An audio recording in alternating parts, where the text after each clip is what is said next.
Thanks for staying with us. Time now for Eye on Africa with me, Georgia Calvin-Smith. Tonight, thousands of Nigerians displaced by an Islamist insurgency are encouraged to return home, even as the country comes to term with the worst attack against civilians this year. Dozens were killed in a massacre of farm workers over the weekend. Also, fighting may be over in Tigray, according to the Ethiopian PM, but the region's leader says that both sides are still at war. And diplomatic tensions between Kenya and Somalia ratchet up after Mogadishu withdraws its envoy to Nairobi and expels his counterpart. Somalia accuses Kenya of interfering in the elections of Jubaland. Gives few details. But first, Nigeria is still reeling from the massacre of dozens of farm workers near Maiduguri in the northeast over the weekend. At least 43 bodies were found, but the governor of the state says that more than 70 may have lost their lives in the village of Koshobe on Saturday.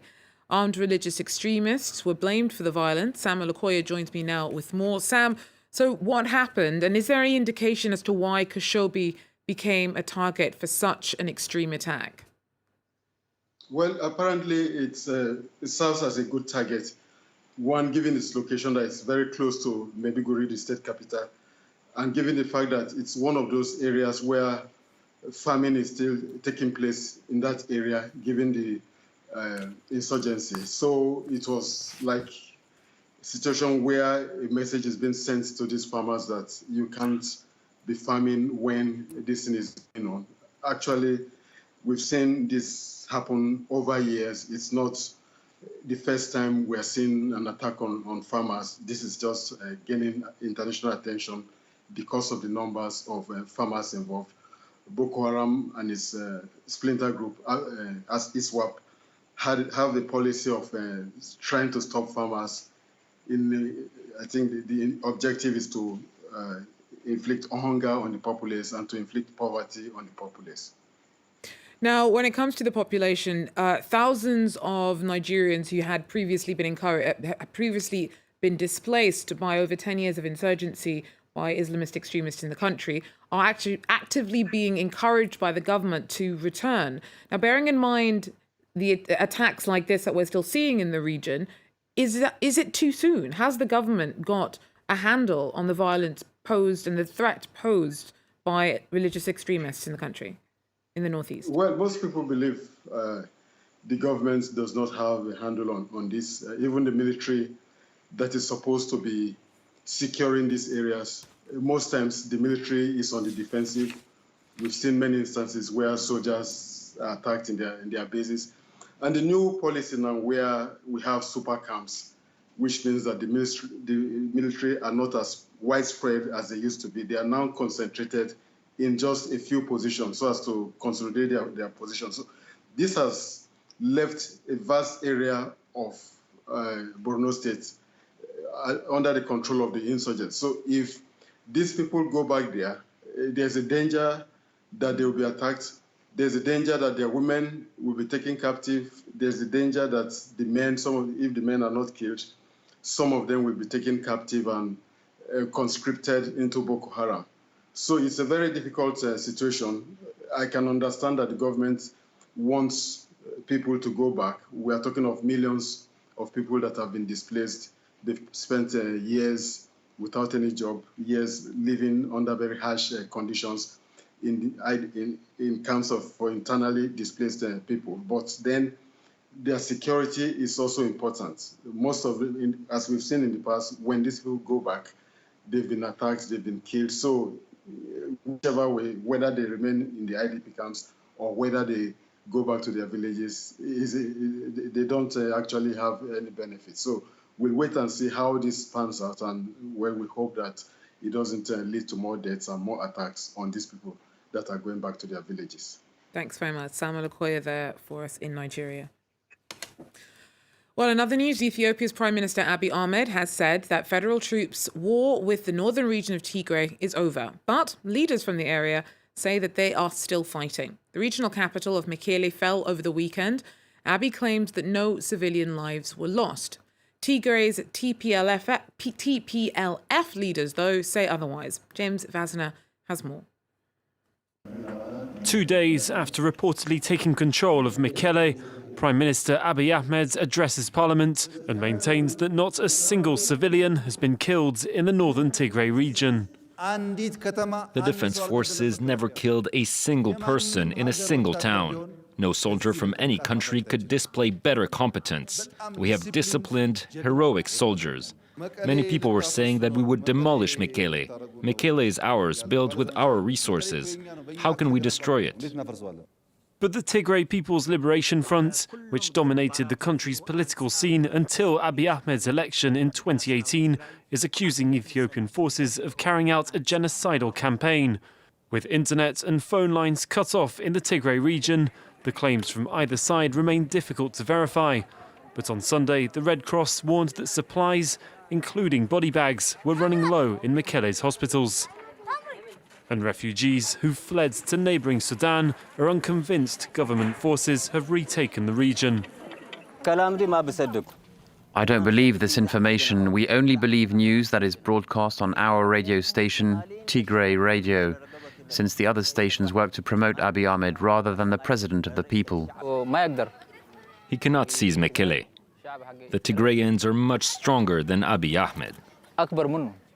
The TPLF says that fighting continues and vows to remain on the front until it ousts the Ethiopian army. Over 45,000 people have fled the Tigray region since the fighting began on the 4th of November, and fears of a widespread humanitarian disaster are growing. Now, a volunteer who was trying to rescue miners trapped inside of a disused gold mine in Zimbabwe has been killed. About 40 people are believed to be stuck underground in Bindura since last Wednesday. 6 miners were rescued last week, but efforts to pump water out of the flooded shaft continued over the weekend. Hopes are fading for the remainder of the group. On Monday, one body was retrieved from the rubble. Now, Somalia's expelled Kenya's ambassador and recalled its own from Nairobi over accusations that Kenya interfered in elections in Jubaland. It's one of Somalia's semi-autonomous states. Now, Kenya's dismissed the claims, and Juba's given no details about the alleged intrusion. Mikelwa Shachwayu tells us more. Somalia's elections were due this month, but they were postponed because of the global pandemic and internal disagreements about the electoral process. Parliamentary elections are now due next month and presidential elections early next year. This was agreed between the federal government and the local governments of Somalia's 5 federal states. The Somali government says Kenya has pressured the president of one of the states, Jubaland, into reneging on that agreement. There's a disagreement that's broken out between the Jubaland authorities and Mogadishu over how that election will be conducted. Preparations have been running late. There are disputes over how clan elders would be chosen to represent or to pick the delegates, who then in turn, because this is an indirect election, would then pick parliamentary candidates and vote for them. The government of Kenya has denied interfering. Somali President Mohamed Abdullahi Mohamed is seeking a second term in office. Some opposition politicians say he's delaying the polls to try and hold on to power. The armed group Al-Shabaab has signaled that it may disrupt the electoral process if it doesn't see it as free and fair. There's been conflict in Somalia for nearly 30 years, ever since an authoritarian regime was toppled in a civil war in 1991. There's growing concern that if the election goes ahead without mechanisms to settle disputes in place, there's risk of more violence. Mikelwa Shachwani there for us. Now, almost 400,000 people have been displaced from South Sudan's Warrap state since floods devastated the area in July. Now, they're just some of the estimated 1 million nationwide forced from their homes by the worst rains in living memory. Nicholas Chemin has more. It's a humanitarian disaster in Warrap state in South Sudan. The worst rains in living memory and ethnic violence have displaced 377,000 people since July.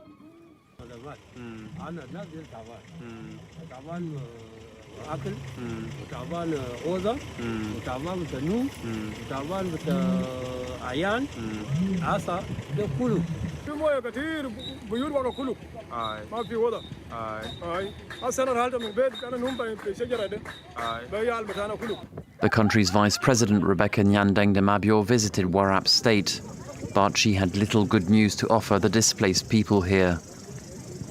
We were relying on oil, and now with the coronavirus, internationally, oil has gone to zero. So South Sudan does not have any other revenues. Earlier this month, the United Nations said more than 1,000 people have been killed since May in Warrap State.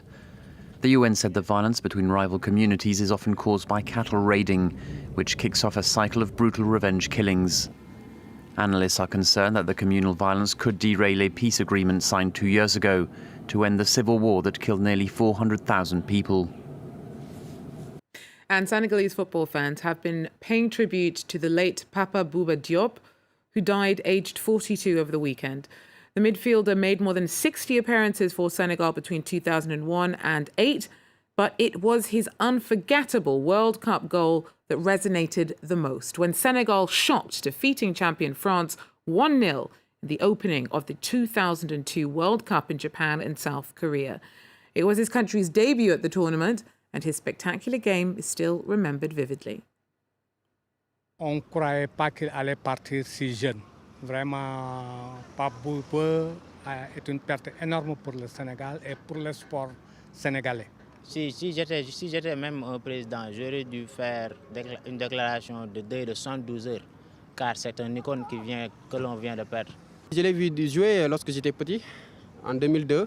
C'était même mon idole. Lorsqu'il avait marqué contre la France, ce but-là, bon, je ne vais jamais l'oublier. Well, that's it for Eye on Africa. Thanks for joining us, and do so again if you can. Take care.